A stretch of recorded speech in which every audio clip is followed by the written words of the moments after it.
जहाँ जज्बा होता है वहाँ मुश्किलें दिखती नहीं हैं और मंजिल वही पाते हैं जो रुकते नहीं हैं। आज की कहानी एक ऐसे व्यक्ति की है जिसने गरीबी में रहकर भी और 12th में फेल होने के बावजूद भी उसने इंडिया का सबसे मुश्किल पेपर क्रैक किया। उसकी इंस्पिरेशन से भरी जिंदगी को जानने के लिए वीडियो के आखिर तक बने रहे और साथ में चैनल को लाइक शेयर सब्सक्राइब करना ना भूले। कहानी की शुरुआत 1997 में चंबल के बिलगांव गाँव से होती है, जहाँ पर राज सिर्फ विधायक साहब का है। फिर हमारी मुलाकात होती है मनोज जी से, जो इस वक्त गाँव में अपनी फैमिली के साथ रहता है। मनोज इस वक्त 12th क्लास में है और जल्द ही उनके बोर्ड के एग्जाम होने वाले हैं। मगर तभी उनके घर में मनोज के फादर का सस्पेंशन ऑर्डर आता है, क्योंकि उनकी लड़ाई अपने से बड़े अफसर से हो जाती है जो बेईमानी का काम करने को बोल रहे थे। मनोज के फादर ने हमेशा से अपनी नौकरी ईमानदारी से की है। इसी सस्पेंशन ऑर्डर के लिए वह गाँव छोड़कर सच्चाई की लड़ाई के लिए शहर चले जाते हैं। उनके जाने के बाद सबको लगता है कि घर का खर्चा कैसे चलेगा। तभी मनोज अपनी माँ से वादा करता है 12th क्लियर करने के बाद उसकी चपरासी की नौकरी लग जाएगी, क्योंकि यह स्कूल भी विधायक का है और यहाँ चीटिंग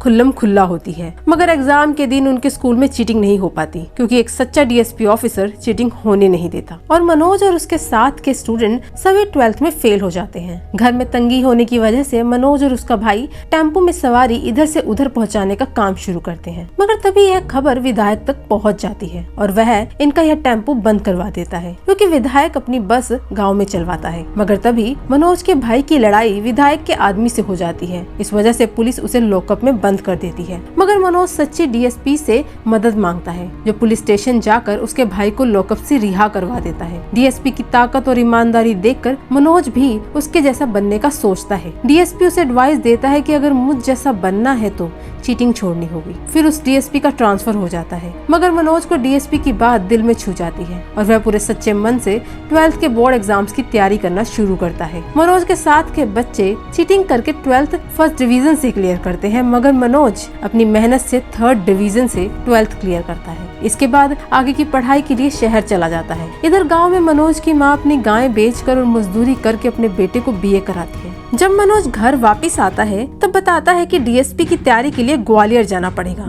जहां से गवर्नमेंट कोचिंग ले सकूंगा। उसके जाने से पहले मनोज की दादी उसे कुछ पैसे देती है, जो उसने अपने एक्सपायर हस्बैंड की पेंशन से बचाए हैं। पैसे लेकर मनोज एक जज्बे के साथ डीएसपी की तैयारी के लिए ग्वालियर जाने वाली बस में चढ़ जाता है। मगर रास्ते में उसकी आंख लग जाती है। जब बस ग्वालियर पहुंच जाती है तब जाकर उसकी नींद खुलती है। मगर तभी वह देखता है कि उसका बैग गायब है, जिसमें पैसे के साथ साथ उसके कपड़े भी थे। परेशान मनोज ना घर वापस जा सकता है और ना ही कुछ कर सकता है। तभी मनोज उस गवर्नमेंट फ्री कोचिंग जाता है ताकि कम से कम पढ़ाई तो शुरू हो। मगर वहां जाकर पता लगता है कि गवर्नमेंट फ्री कोचिंग अब बंद हो चुकी है। इसके बाद मनोज एक छोटे से होटल के बाहर भूखा प्यासा बैठा होता है। 1-2 दिन बाद जब मनोज से भूख सहन नहीं होती तब वह होटल के मालिक से खाना मांगता है और बदले में कोई भी काम करने को बोलता है। होटल का मालिक तरस खाकर उसे खाना दे देता है। तभी मनोज की मुलाकात प्रीतम पांडे से होती है, जो उस वक्त ग्वालियर छोड़कर दिल्ली जा रहा होता है यूपीएससी की तैयारी करने। उसी होटल में पांडे जी मनोज को आईपीएस के बारे में बताते हैं। मनोज को कुछ समझ नहीं आता और पांडे से रिक्वेस्ट करता है कि उसे भी दिल्ली ले जाओ ताकि वह यूपीएससी की तैयारी कर सके। पांडे जी उस पर तरस खाकर उसे अपने साथ दिल्ली के मनोज नगर ले जाता है, जहाँ मनोज पहली बार यूपीएससी के कंपटीशन लेवल को देखता है। तब उसे पता लगता है कि सिलेक्शन रेशो 0.2% है। वहीं पर पांडे और मनोज की मुलाकात गौरी भैया से होती है, जो इस वक्त अपना लास्ट अटेम्प्ट का इंटरव्यू देकर आए हैं और साथ में नए एस्पिरेंट्स को गाइडेंस प्रोवाइड करते हैं। मगर लास्ट अटेम्प्ट में भी गौरी भैया का सिलेक्शन नहीं होता। इस बात पर सभी लोग बहुत दुखी होते हैं, मगर वे मनोज को गाइडेंस देना नहीं रोकते। इधर पांडे गौरी भैया का साथ छोड़कर उस साल के टॉपर नवल के ग्रुप में चला जाता है। इधर मनोज दिन भर लाइब्रेरी में काम करता और रात भर वहीं पर पढ़ाई। गौरी भैया रीस्टार्ट नाम का एक छोटा सा टी स्टॉल खोलते हैं और साथ में फ्री में यूपीएससी की गाइडेंस देते हैं, ताकि उनका कोई स्टूडेंट ही उनके सपनों को पूरा कर सके। पहले अटेम्प्ट में मनोज का प्री भी क्लियर नहीं होता और वह इस बात से बहुत दुखी हो जाता है। गौरी भैया मनोज को फिर से हौसला देते हैं। 1 साल फिर से लाइब्रेरी में काम करने के बाद वह 2nd अटेम्प्ट में अपना प्री क्लियर कर लेता है, मगर पांडे जी इस बार फिर से फेल हो जाते हैं। तभी पांडे जी की मदद से मनोज की मुलाकात नवल से होती है, जो उस पर तरस खाकर बस यह बोल देता है कि कोई अगर मदद चाहिए हो तो बताना। मगर मनोज का इस बार मेंस क्लियर नहीं होता। तभी मनोज की मुलाकात पीसीएस की तैयारी कर रही श्रद्धा जोशी से होती है, जो मसूरी से डॉक्टरी छोड़कर पीसीएस की तैयारी करने आई है। धीरे धीरे श्रद्धा और मनोज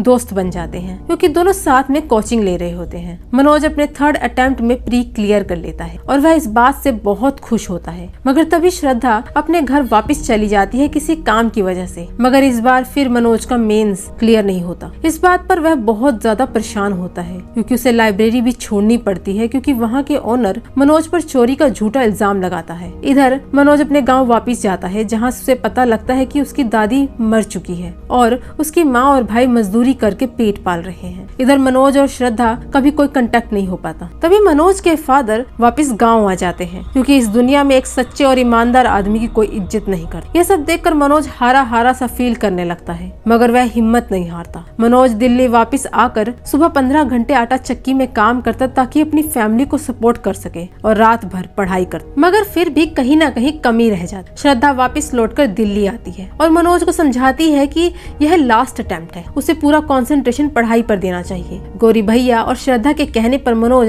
सारा काम धंधा छोड़ देता है और गौरी भैया फाइनेंशियली मनोज को सपोर्ट करते हैं। तभी मनोज नवल से मिलता है, जो उसे पेपर अटेम्प्ट करने का तरीका बताता है। फिर क्या था, मनोज अपनी तैयारी में जुट जाता है। मनोज पहले प्री क्लियर करता है और फिर मेंस। इधर श्रद्धा भी प्री, मेंस और इंटरव्यू क्लियर करके डिप्टी कलेक्टर बन जाती है। मगर अभी भी मनोज का इंटरव्यू बाकी होता है। मनोज अपने इस इंटरव्यू के लिए काफी नर्वस होता है, क्योंकि उसका यह लास्ट अटेम्प्ट है। मगर मनोज इंटरव्यू में पूरी सच्चाई और ईमानदारी से सारे जवाब देता है कि कैसे एक डीएसपी की ईमानदारी से प्रभावित होकर चीटिंग का रास्ता छोड़कर सच्चाई के रास्ते में चलना शुरू किया। मनोज को लगता है कि उसका इंटरव्यू सही नहीं गया, क्योंकि उसके सामने बैठे ऑफिसर का रिएक्शन सही नहीं होता, इसलिए उसका सिलेक्शन नहीं हो पाएगा। मगर 2 महीने बाद जब रिजल्ट आता है, तब मनोज एक अच्छे रैंक के साथ आईपीएस ऑफिसर बन जाता है। उसके आईपीएस ऑफिसर बनते ही पूरे परिवार में खुशी का माहौल जग जाता है। आईपीएस बनने के बाद वह डीएसपी से मिलने जाता है। डीएसपी उसकी सक्सेस देखकर प्राउड फील करता है। आखिर में मनोज